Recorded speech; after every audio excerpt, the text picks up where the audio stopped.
Alright, I'm at this restaurant. You might have seen it before. I've made some shorts here getting pho and getting this like Vietnamese pancake thing. And today I'm getting another Vietnamese thing, but it's different. It's like a rice noodle roll, and inside is pork and mushroom. Yes. If you don't know what that is, you'll see it soon.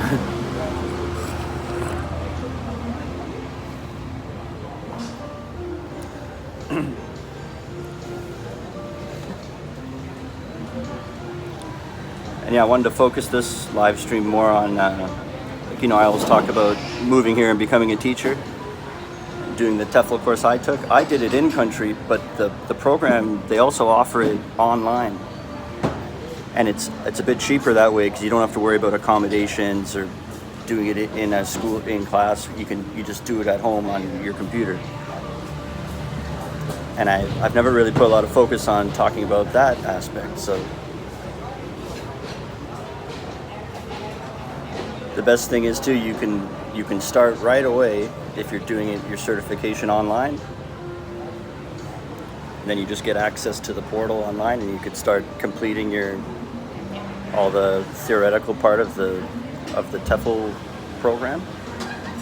I think too, they assign a teacher to you, so if you have questions while you're doing the course online, you can like reach out to someone and have a quick video chat and be like, hey, I don't understand this one section, and they talk you through it and maybe show you an example of one that's finished, and then you can be like, oh, okay, I get it. And that way it's not condensed into like a 3 or 4 week period. You could take your time with it, and you don't have to take a whole month off of your life. Like, you could continue if you have a job or whatever your life is, and then just in your spare time work on it, maybe over the course of 3 or 4 months or 6 months or something, and until you complete it at your own pace. Then once you've finished that part, there's a few aspects to the TEFL course that are like practical. So you would complete that part. Once you're finished the online part, then you come to the country, either Cambodia or Vietnam, and you just finish off the practical part, which is like you go into real schools and observe teachers for an hour. And then also you go back to these schools and you teach the class for an hour, now that you learned how to make a lesson plan and all that, and the real teacher sits at the back and watches you, and then they give you feedback, and you do that like 7 or 8 times for different age groups. And awesome. Wow, thank you. Looks really good. And so often too, I've talked about how it's a great way to make friends in the country when you're first moving here if you take the TEFL course. And you might be worried, well, if I do it online, then I'm missing out on all that. But you're not, because when you come and do the practical part, all the people that are in the in-person class, they also go and do these practical things. So you'll be mixed in with the people that are doing it at that time. So you'll end up meeting all the AVSE people too. So when you do it online, you don't miss out on like the opportunity to make friends too. And then then you do all those practical things, and then they've already started to send your CV or resume out to all the schools in need, and you'll start getting emails for job interviews, like just as you're completing it. And then usually you have a couple options, and you just choose whatever one works best for you. Yo, we got some people here. Hey Tom, hey Dave. Who else is here? Where are you from, Dave? So here's what I ordered.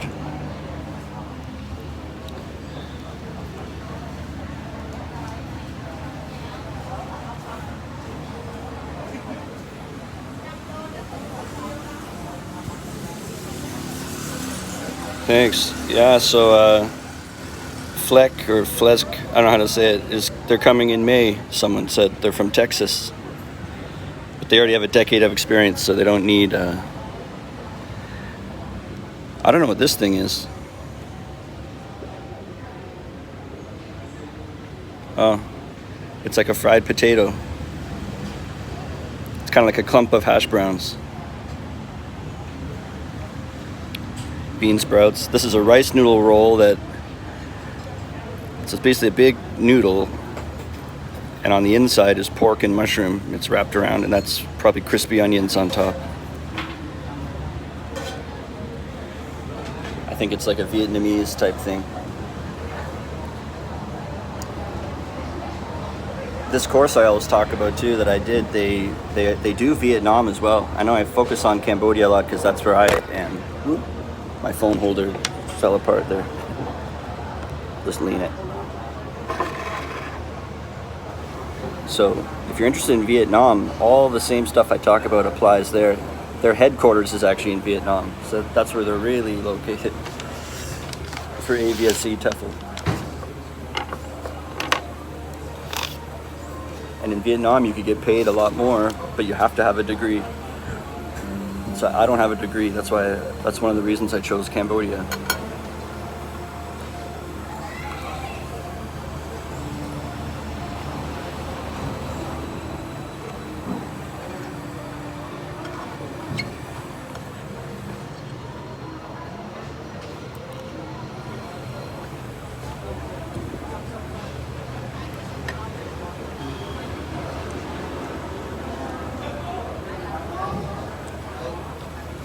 So Flex says he visited the AVSE, or I'm just assuming you're a he, sorry.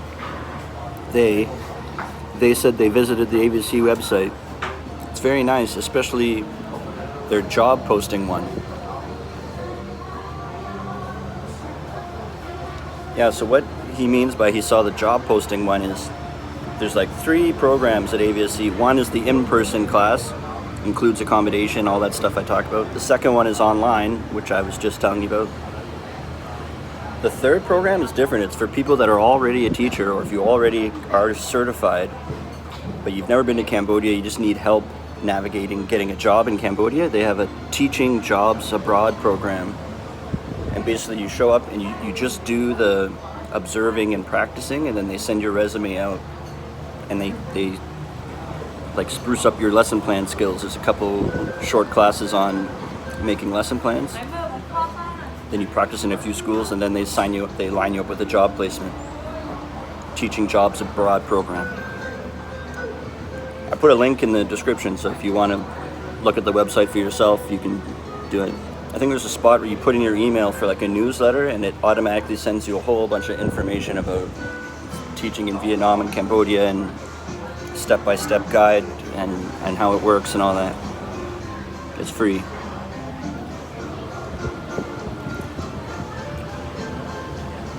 Dave, yeah, he said he talked to me before. He has a Celta. Yeah, I remember that. He says he only teaches online. Flexes, yes, he is a dude.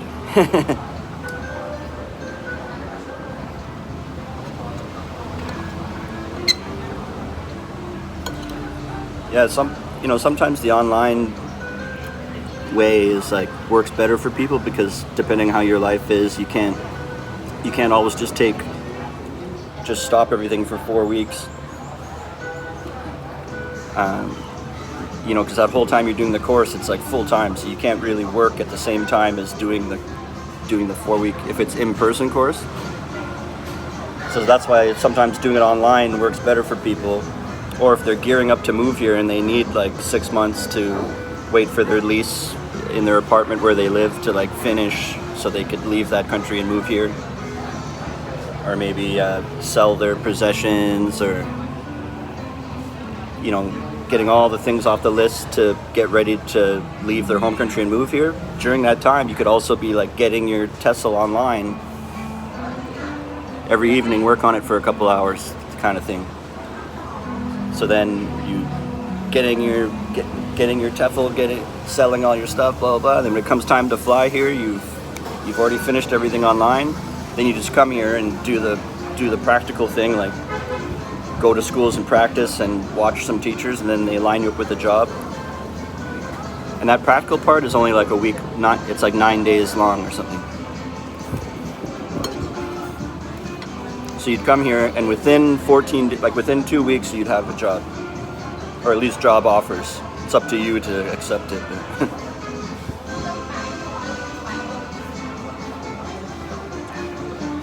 Fleck, thank you so much. I didn't see that. My chat's kind of wonky. I just saw it now. I appreciate you. Thank you. So if you didn't know, Fleck just sent a super thanks to me. I really appreciate it. If you like the channel or you want to help send me some love, you can do a super thanks. And you don't have to. I just like when there's people here to talk to. But it really helps me go and do things, and I put it all back towards the channel because it's not, you know, it never adds up to that much money yet that I can actually use it on something significant. So I just put it back into like going places, or sometimes I pay to boost a couple of videos so that they show up more in certain countries and stuff. And so I've never really pocketed any of the YouTube money yet. I just keep pouring it back in.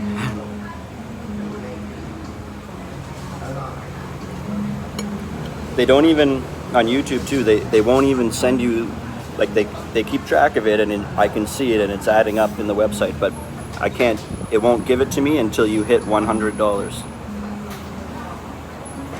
every month. So I've hit that before and they've sent it to me, and then now you have to wait again till it builds up to 100 again, and then they'll give it to you. So some months I don't even hit 100, so I have to wait 2 months or 3 months before they send me anything.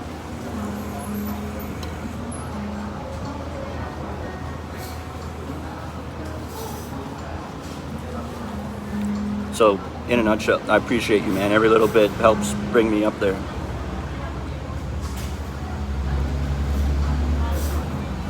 That basically pays for this, what I'm eating right now.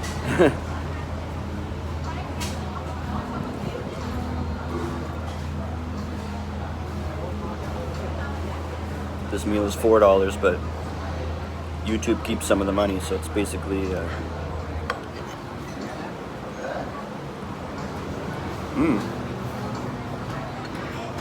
It's like these pieces of sausage that are good.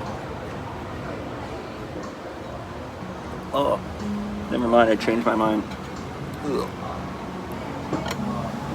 That was a fish sausage. I think this is a different piece.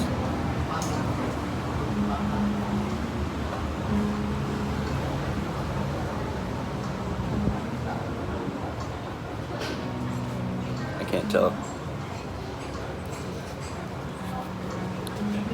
It was like sausage with the aftertaste of fishiness.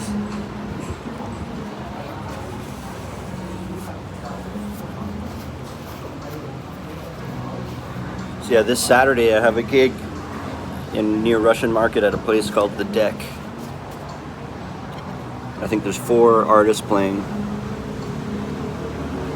I forget exactly when it starts, but I think it starts a little earlier because it's like this birthday party that they're gonna have like a band play for a while, and then they're finished, and then the next band, and there's 4 bands, so they got to start early to have time for all that. And one of them's, they're probably all cool, but one of them I've seen before, and it's this woman from, I believe she's from Campot. I might be getting confused with Siem Reap, but I think she's from Campot. She does ukulele songs, but like really good. Really entertaining to watch. She picks good songs to do.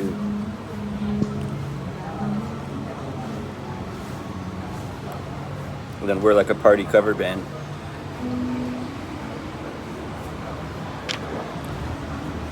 And the weekend after that, we go back to the island again, Koh Rong. And that weekend's the water festival, so that is insane. We did it last year in Cambodia and probably other places too, but at water festival, everyone is just soaking everyone, strangers, or they'll stand on the street with a big bucket of water, and then they're holding a smaller bucket with a handle, and they just fill it and they soak anyone that comes by them. You could be in a tuk-tuk on your way home from work. Everything's fine, and then you happen to turn down a street where there's like kids standing there waiting, and as you drive by, splat, they just soak you, or they try to. They're all shooting each other with water guns, and just imagine like a big open place like a park or at Wat Phnom or everyone gathers there, and it's like hundreds of people with water guns and water balloons and buckets of water, and just a giant melee of water fight. And there's also some people like smash you with baby powder because you're wet. It sticks to you, so like everyone just looks like a mess of powder and wet.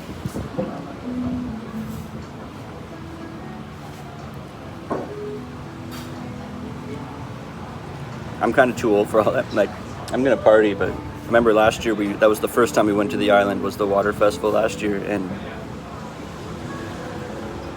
I was standing there, and this person like squirted me with the water gun while I'm standing there with my base, and a long squirt, like not squirt, they were like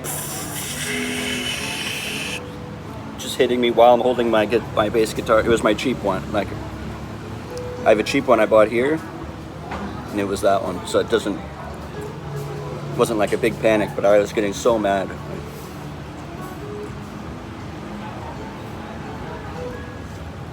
If it was my good bass, I would have flipped out. I'm not even bringing that. I'll never bring that bass to the island.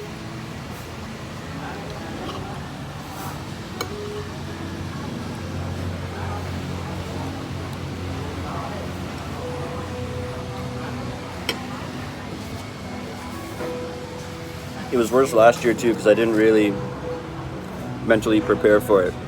I thought, oh yeah, great, it's a festival. I didn't realize, okay, every 2 steps people are going to be trying to soak you, so don't lose your temper, kind of thing. They're all like 18 to 23 years old, like dumbass. I'm 37, so I'm like, get the F away from me.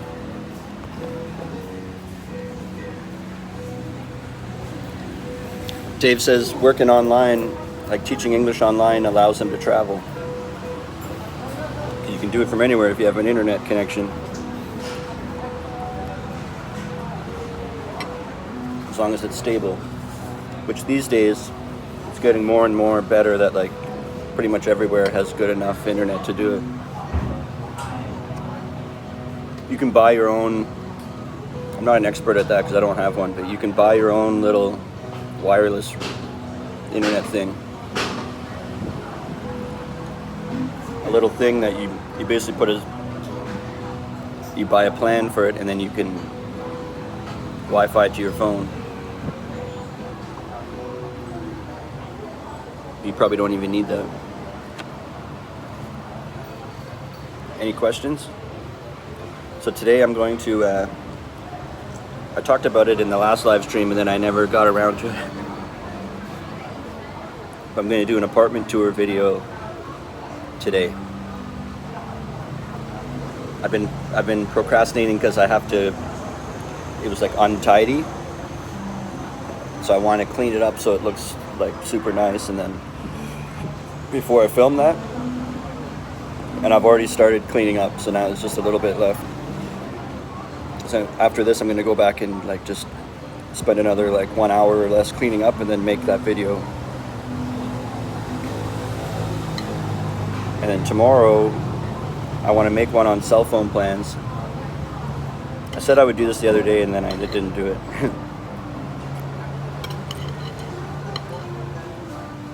And the cell phone providers here, they have like storefronts you can actually go to and go in. It almost looks like a bank when you go in there, and there's like different tellers or associates or whatever, and you go up and you can change your plan or sign up for their plan or whatever. Like, so my plan for the video to explain, there's like 3 major companies here for cell phones, and I figure I'm just gonna like go in person to each of the stores. Like go, usually like they have like a big store for, I use one called Smart, there's one called Cell Card, and one called Metphone. So the video will just be like 3 parts. Like I show up to the first one, go in and see what I can find out. They'll probably have like a brochure or a flyer, and like read about the different plans and blah, and see if they go, sir, you can't film in here, like whatever happens. And then talk about it, and then go to the next one and same thing, and go to the third one and same thing, and then you can like compare what's best for a tourist, what's best if you're staying here, what's best if you're like out in the country. I think one of them works best. Like smart is good in the city, but maybe if you're way out in the mountains, one of the other ones would be better. And I think that's the case. So like that video will sort all that stuff out. Some phones have a spot for 2 SIM cards. I've heard of some people getting one of each company. So if one goes down, you just flip to the other one.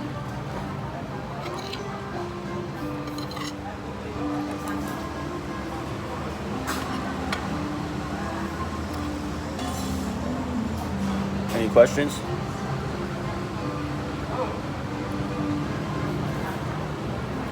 I got a members section too, where I put exclusive videos. There's three there now. One on like all the ready-to-go food they have at 7-Eleven. They have a whole wall of like interesting instant food and you can get a whole lunch there basically. I have one on Happy Pizza, which is like cannabis on pizza. They sell it here in restaurants and stuff. Then I have one on laughing gas balloons in the bars. They'll actually like fill up a balloon with, I think it's nitrous gas or laughing gas, and then they sell it to you and you breathe it in. And I made a whole video about that. But you gotta be a member if you want to see those. It's like $3. What you could do is sign up, watch them, then unsign up. Then you're not paying every month, but you can pay $3 and watch them.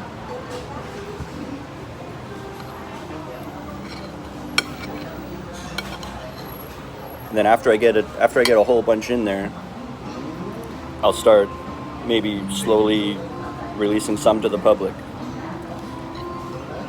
Especially the ones that aren't racy, because I don't want students or kids to see the ones about cannabis on pizza, but like the 7-Eleven one, I could release that. There's only 3 in there, so I don't want to take one away, but once there's like 5 or 6 in there, then I can maybe,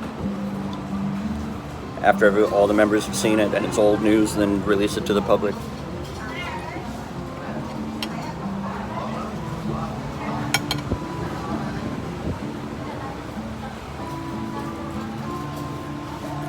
I think this little hash brown has pork in it too.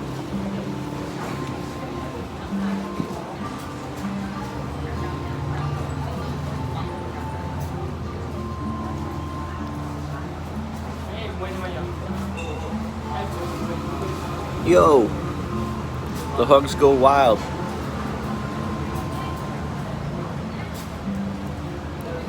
You've been in my streams a few times, haven't you? I remember you sent a super thanks a few times ago.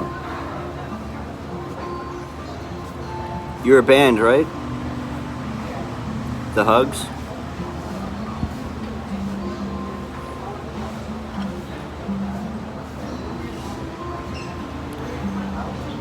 Everybody look in the chat at The Hugs Go Wild. Check out their channel.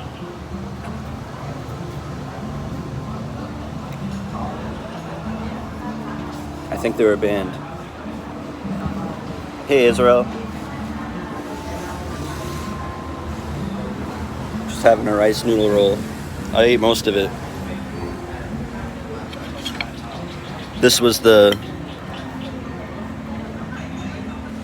star, but it like filled up this whole area. I already ate most of it.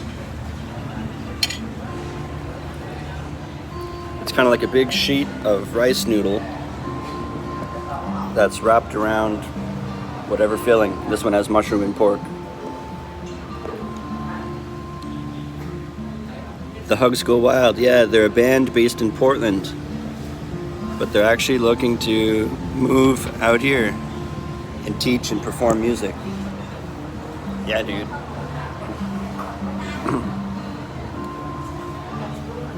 I've been to Portland. Maybe I told you that story though the first time you ever were in my thing.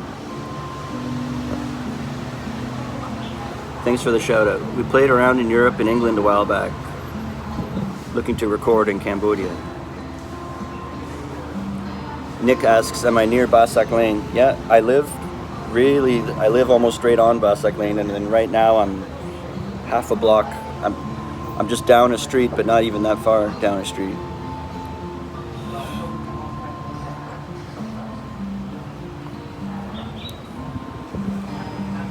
So the Hugs Go Wild. We're talking to Danny, the singer.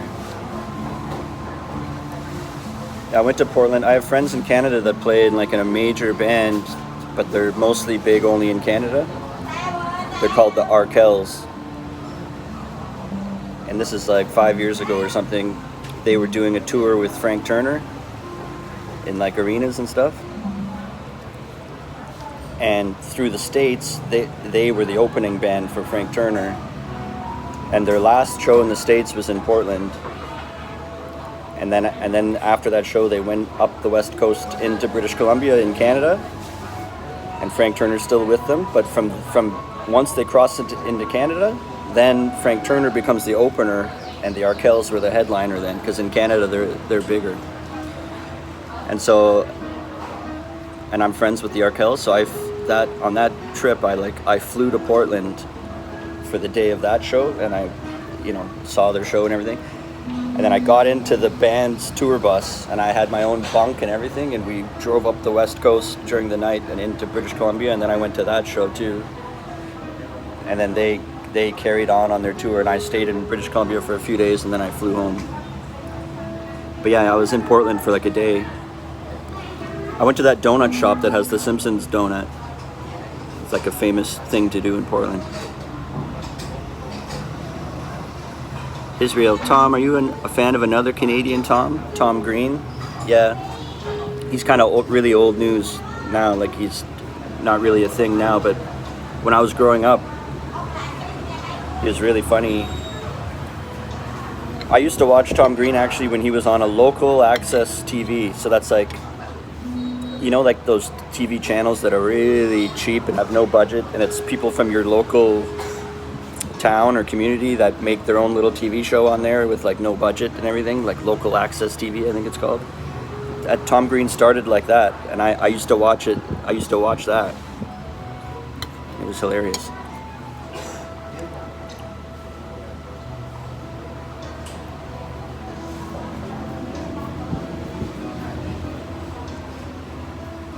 Gigs are going good. I have a gig this Saturday in Phnom Penh, and then the weekend after, it's the Water Festival, and we're going back to Koh Rong Island, that resort we played at last month. They've asked us to come back once a month now during high season. So that's like the next 4 months, and then after high season, then their business really slows down, and they probably won't ask us back every month during the low season. But for the next like 4 months, I think we're gonna go back once a month. And they pay for, like, we have to drive to the coast, which is like 2 hours, 2.5 hours. Like in an SUV, we have to hire someone. And then you get on a speedboat to the island, and then you get on a little boat that takes you around to the right part of the island. And all those steps like cost money, but the resort pays for all that stuff, and they give us a room and food and drinks and money. So it's like a great fun, great vacation. We don't end up with that much money at the end because the money we got went to pay towards our tab and all that stuff I just said. And then whatever's left, we get to keep it, but it's still pretty good. Tom Green still does a YouTube show. Yeah. I remember one thing he did that was really in the early days. He would just go around with his own camera, like the old school ones, and he had a big microphone, and like the local TV I was telling you about. And he went into a Subway sandwiches, like a submarine sandwich, a big bun. And he ordered a sub, and then he gets to the part where you have to you tell the person what you want on it, and he's like, okay, this, and then he got to pickles, and he's like, some pickles, and then he's like, can I have some? A little bit more, please. And he's like, a little bit more, please. And for like 5 minutes, he kept saying a little bit more, and to see when the person would stop putting more. And the sandwich starts to have a pile of pickles. He always had really bizarre ideas.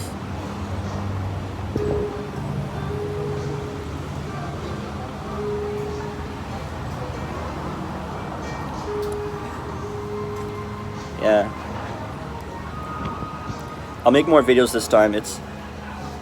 I always bring my video stuff, and then it's just tough because the room they give us too is like you have to walk down a long path and everything.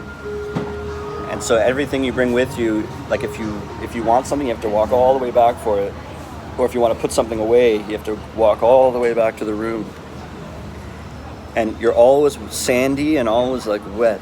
So then I have this like expensive little camera, and I hate having to babysit it or carry it around and make sure it's not getting sandy, or make sure, and we're drinking and we're like hanging and all sound check and all this stuff, and it's just like another thing. So I end up leaving it on my bed, and then I don't go back for it, and then I like make barely any videos while I'm there. But I'm gonna really try to make videos this time. I don't know if that doesn't really sound like a good excuse, but it was just the filming wasn't vibing. I'm like, by the time I'd reach a moment where like I'm bored, or like we have nothing to do for like the next hour, I'd look around and I don't have my camera on me.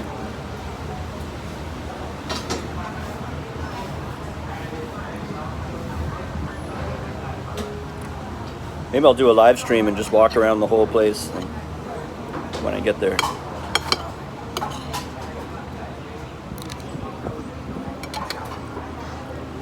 It should be more of a spectacle because like it's the water festival that weekend, and so everyone will be super soaker water gun fights and water balloons and little buckets of water, and everyone will be trying to soak everyone. Someone tried to soak me while I was holding my bass last year, and it really pissed me off. What's your plan for 2024? I'm gonna enroll in the teaching course. Are you back to teaching next year? Yeah, I probably will be. I haven't decided, but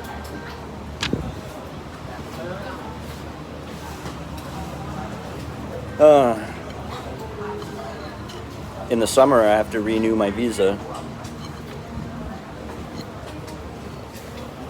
The most straightforward way is to just have a job, like,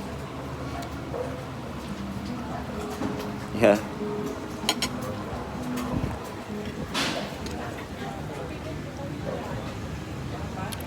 I don't have any gigs in Thailand, but you can totally, in Bangkok there's lots of music scene. I know a hip-hop guy that goes there often.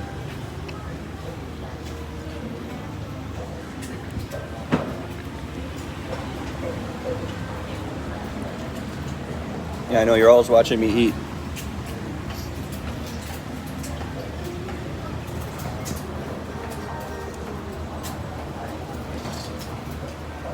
Yeah, Flux says it's okay to use my phone.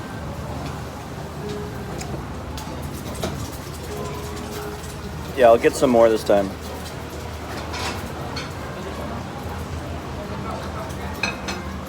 Now that I've been back a few times, it sort of feels like, oh, okay, here we go, I know the drill. Like now I feel like I can handle it a bit more.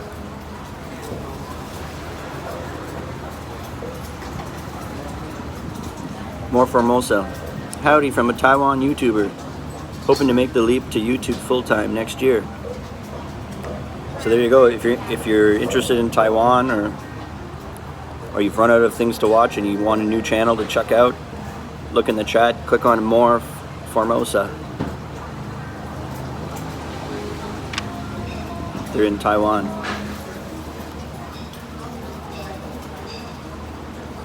Yeah, I'm trying to do like full-time creator now, but I'm not getting barely any money from YouTube. I guess I'm more like helping to recruit for AVSE and helping people figure out how to become a teacher. How long did it take you to write your intro song? It's great and catchy. I don't know, I do it pretty quick. It's not like writing a song can be so weird. I was a songwriter. I haven't done it in a long time. I've been focusing on bass, but on acoustic guitar, I've been a songwriter for like half my life, probably since I was 18 or so.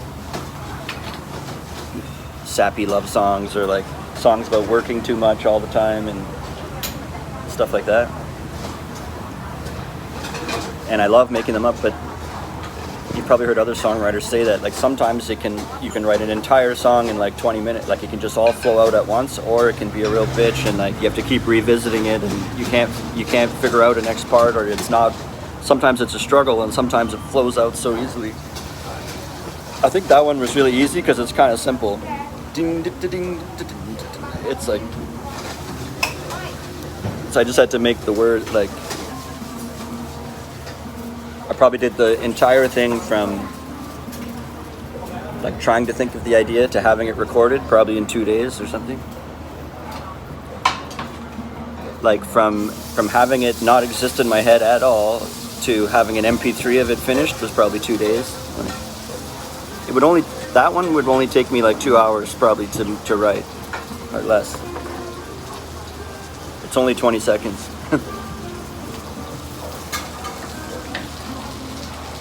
Then I had to program drums and then play the guitar, and I played the bass, and then I sang a few layers of vocals, so it almost sounds like a group vocals. And then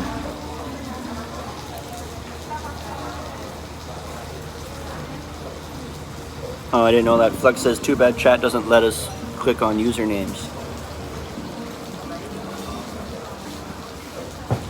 Yeah, I don't know. Screenshot it and then you won't forget and you can type it in later.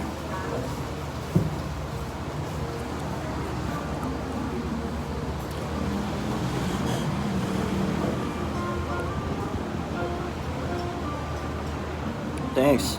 More Formosa says, there's lots of good musicians, but few can create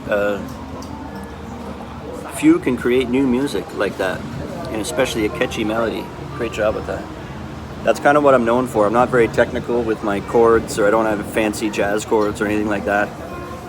Really straight up, like open chords and only rhythm guitar. I don't solo, but I can take just a few things and make something really that you can't get out of your head, something really catchy, and they call that a hook in music. And I'm really good at what I really love it, and I've become good at it. It's called phrasing. So when you've written your lyrics, but it's like, you're still working them, right? And then you're trying to sing it back to yourself, and you're like, it's almost there, but it's like there's too many words in this. I'm trying to fit too many words in the line, and it's messing up the rhythm of it. And then I'm good at like tweaking lyrics. Like you don't need to say that word or that word, and then now keep the rest the same, and all of a sudden you take a breath in those spots instead, and it can create like a like then it creates a rhythm instead. I think maybe my bass playing like helps with that, but I love phrasing the lyrics and altering them just a little so they fit in a new way that's way more catchy or like a hook. That's one of my favorite things.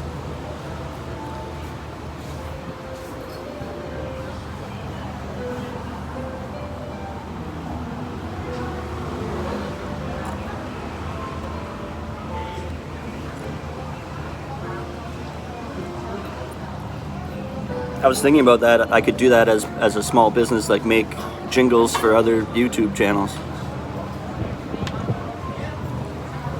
It's kind of fun for me anyway. Tell me something, some vague idea of sort of what you want, so I know what direction to kind of try to go in, and then I just try to make one and I send it to you, and then if they don't like it, they don't use it.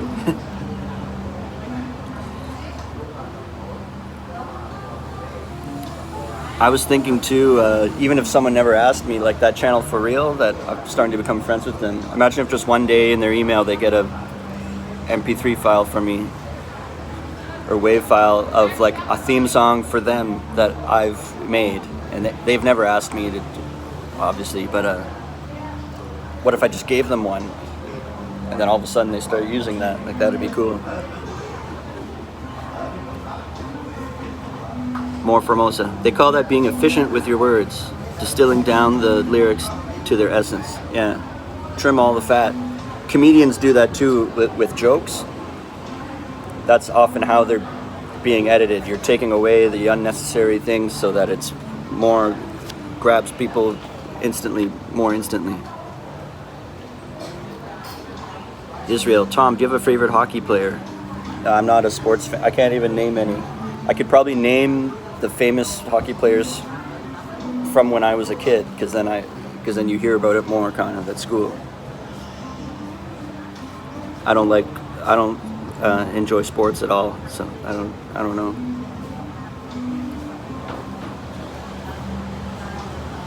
I guess Wayne Gretzky, the great one, as they say.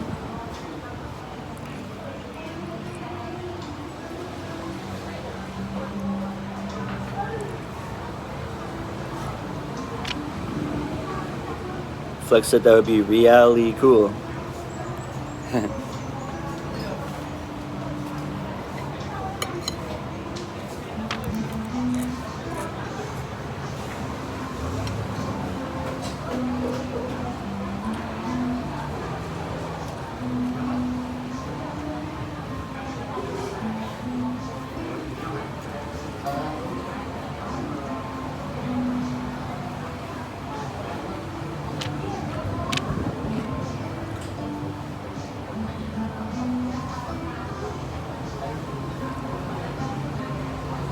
Flex says, how are you dealing with the temperature difference coming from Canada? I guess by now you're used to it. How about initially? Yeah, it's crazy.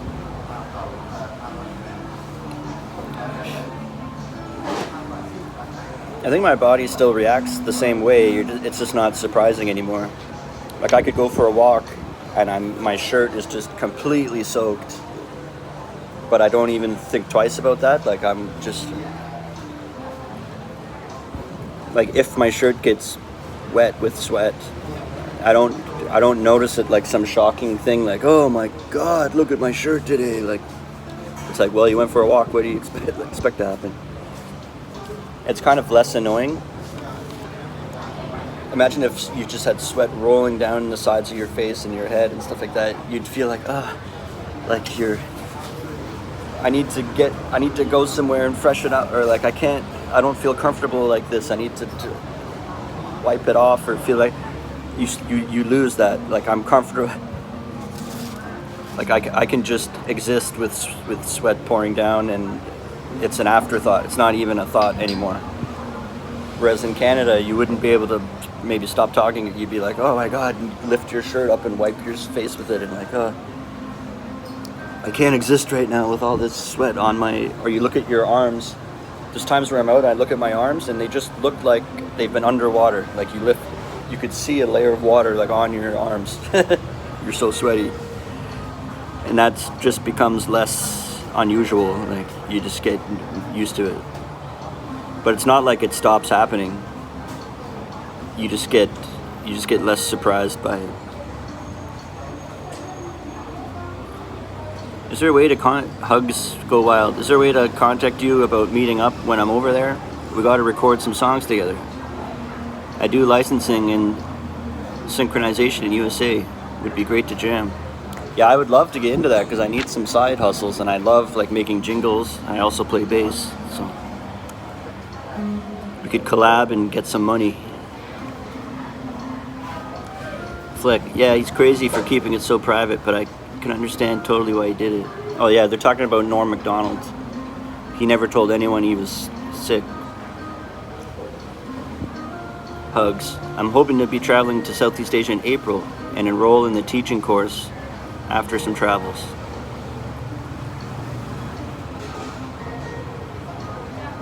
Good morning from Pretoria, South Africa. Morning.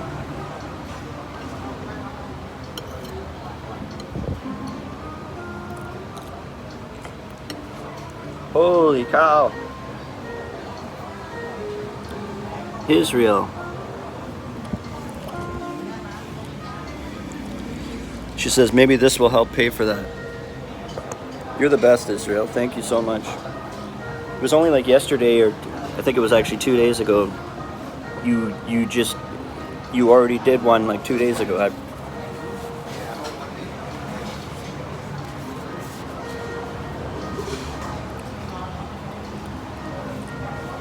Israel's my favorite.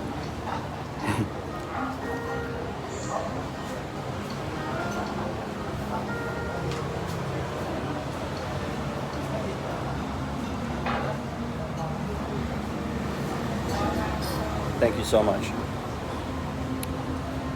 Yeah, so Israel just sent a super thanks with $19.99. It really helps me do things like I'm thinking about going to there's a place in Phnom Penh too where it's called PC Euro Park. Euro like Europe. So look, you can Google it and look it up, and it's this big outdoor park where there's different sections that are like the landmarks of different countries. So there'll be a big, maybe I'm saying it wrong because I haven't been there yet, but it's like a big Eiffel Tower replica and a big Taj Mahal replica, and then a big Sydney, you know, the thing in Australia, the, what's that called, the band shell, like the outdoor thing that by the water that has all those roofs coming off it. They have a thing of that, and then they have a river going around through everything where like guys that look like they're in Italy, like, you know, on the long boat, and they have the stick and they'll take you around. Like, so it's like this park where there's all these different sections where you get immersed into like a fake replica of that part of Europe all around, or I guess India too.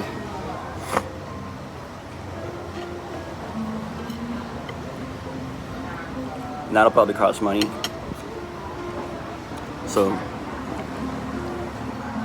I appreciate all my donators and supporters, because now I can go do cool stuff. What's the best place to rent from in Phnom Penh?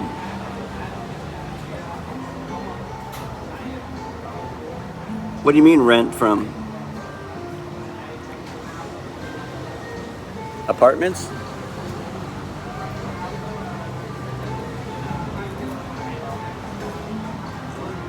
Oh yeah, Israel said the Sydney Opera House, that's right. Yeah, and the boat ride is like Venice, it's like a gondola. So that's something that's coming up. I got to do the cell phone one soon. Videos that actually give people like actual information that's actually useful, those videos do better, but they're more like work to me instead of just filming myself having fun somewhere. Like I have to actually, it has to be educational a little bit, so it ends up being a little more like, and then I keep putting it off because of that. I'll do, like the night before, I'm like, okay, tomorrow I'm gonna make the one about cell phone plans, and then I wake up the next day and I'm like, okay, apartment, let's do the apartment tour one instead. That's what I'm gonna do. Now when I go back to my apartment, I've already half cleaned up. I'm gonna finish cleaning up and make an apartment tour. I usually try to make the videos at least 8 minutes, 8 to 10 minutes. I don't know how I'm gonna make that video 8 minutes, because it's like, it only would take like 5 minutes maybe to show everything. So maybe I'll do it and then get lunch somewhere too and put that in the video.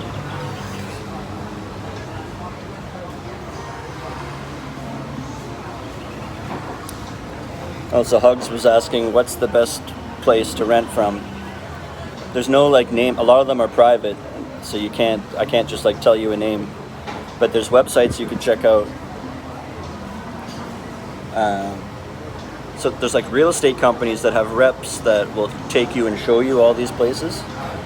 One that I've used a couple times is called Cam Realty, C-A-M. You can look on Facebook, and there's listings and stuff. And then when you find one you like, you can leave a comment like, hey, is this available? And then they contact you, and what they do is they ask you a few things, like what area do you want, how many bedrooms, this and that, like all your things you want, and then they'll send you like 5 other links. How about this place? How about this place? How about this place? And then they arrange a day where they'll take you and show you like 4 or 5 places all in one afternoon in person. And then you pick which one you like, and you usually have to pay first and last, and then you just... I actually have a video. If you go to my playlist, and it's called How To, and it's a bunch of videos on how to do different things, and one of them is how to find an apartment, and I talk through all that. It's like focused on just that, so go look for how to find an apartment. There's a few other websites. There's a website called Kamai24. It's like online classifieds. And you can put in your parameters and search for real apartments on there.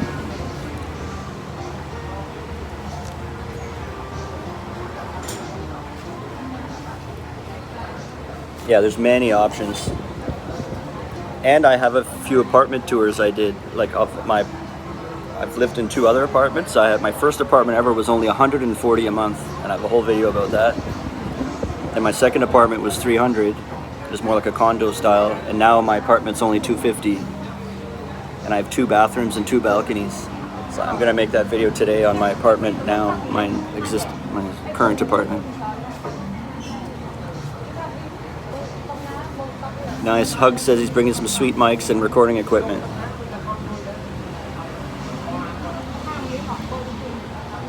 I can introduce you to all the music people too.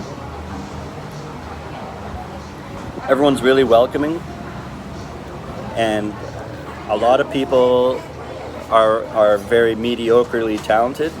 So when you show up and you're mediocre or better, you're like instantly a superstar here. That's sort of what's happened to me. In Toronto, I'm nothing at all, and then here I'm like well respected in the music world. Like, I wouldn't say I'm not like nothing in Toronto, but the bar is way higher in Toronto.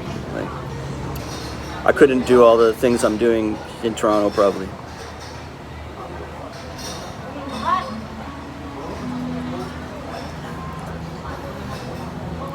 So you'll be like, yeah, and the people that are good are like, oh my god, like finally another good musician. Like, you'll be very warmly welcomed into the scene. If you have, especially when you have gear and stuff too.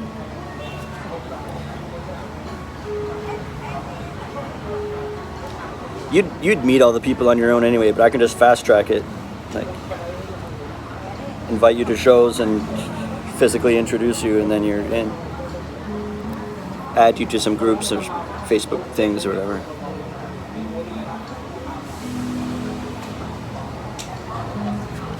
Or that place Oscars I always play, I could introduce you to the guy who books it, and like instantly you'd have a gig there. He might want to see, I'm sure you have something you could show him. He might want to hear what you're like or see something, but then instantly you'd be in.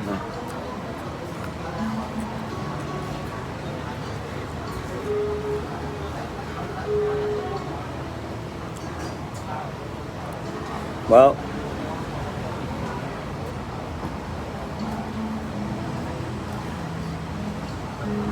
yeah. Yeah, and just because you come here doesn't mean you have to commit for the whole rest of your life. Spend 6 months, spend a year here, and then maybe you're like, you know what, I think Vietnam is better for me, and then you just try somewhere else or whatever.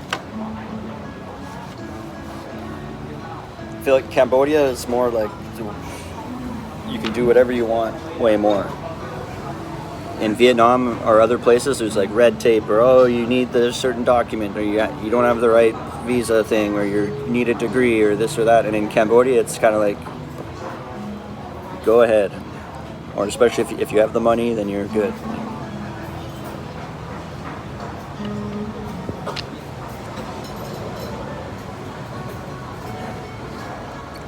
Yeah, Jonathan says, I agree. The musicians in Cambodia are not that good. There are good ones here, but it's gotta find. They're the ones getting the really high-paying gigs. Like if you went to a luxury hotel and went into their, where it's like $200 a night, and you went into their little cocktail lounge, and you see a little band in the corner, do you think they're gonna suck? No, they're gonna be amazing. Like, there's like jazz trios or like little funk bands or like a woman in a cocktail dress that's an amazing singer, and they have like just 2 other musicians behind her or something like that. Like those, and you watch those people and they're like professional level, like really, really good. But if you go to a dive bar, like a lady bar, dive bar, and you're playing some rock and roll, then you might those gigs are a little bit less of a level.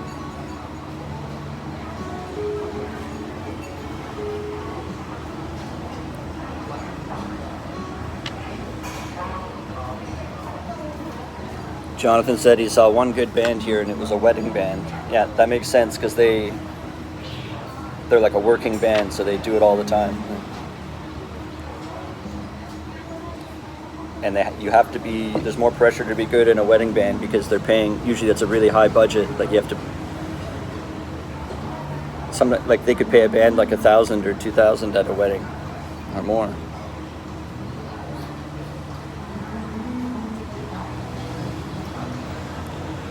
All right, any other questions about teaching online or teaching in the country or getting certified for your TEFL or Cambodia?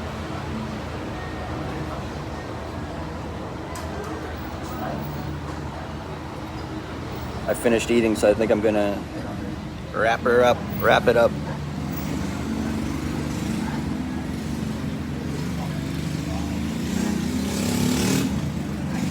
Fleck, thank you again. Israel, thank you so much. You spoil me. Anyways, I'm gonna go back and make an apartment tour video, so stay tuned for that. I think it should go up tonight. Right? It should only take me a couple hours to put that together, so hopefully. Oh yeah, you're asking me about how to find me. You could send me an email, totally cool, or you could find me on Instagram and private message me, tom.tripsout, whatever. And remember, until next time, how you spend your days is the way you spend your life. It's never too late to start tripping out.